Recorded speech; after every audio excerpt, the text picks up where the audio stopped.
Hello! Ayan. Ayan. I-discuss ko naman sa inyo ang regarding SALN. Ayan. Meron tayong revised 2025. Ayan.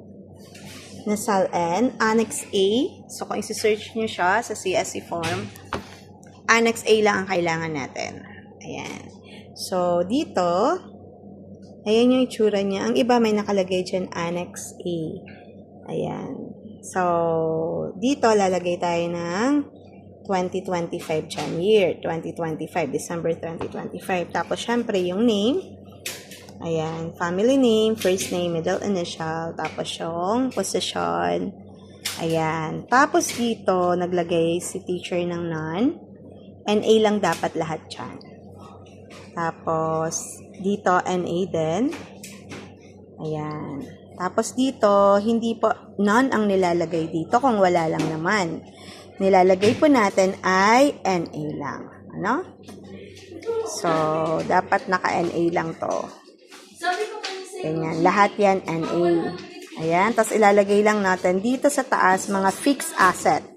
Real properties. Ayan. Tapos dito mga personal properties. Movable na yung ano nito. Movable assets na.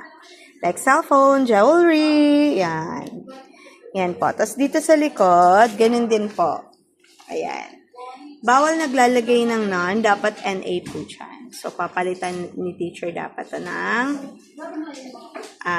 NA. Ayan din po.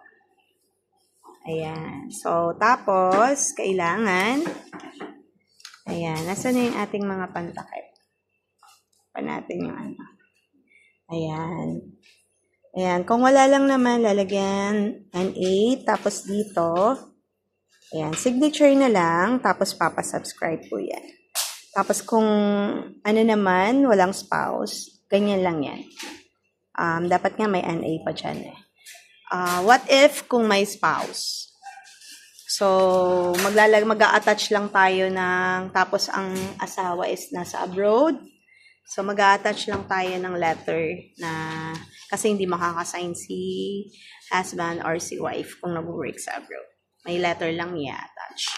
And then dito may nakalagay na kung joint filing kayo, so kahit sino pwedeng mag-present ng SALN kung joint lang naman. Pwede si appointee, pwede naman si husband kung sinong gagamitin.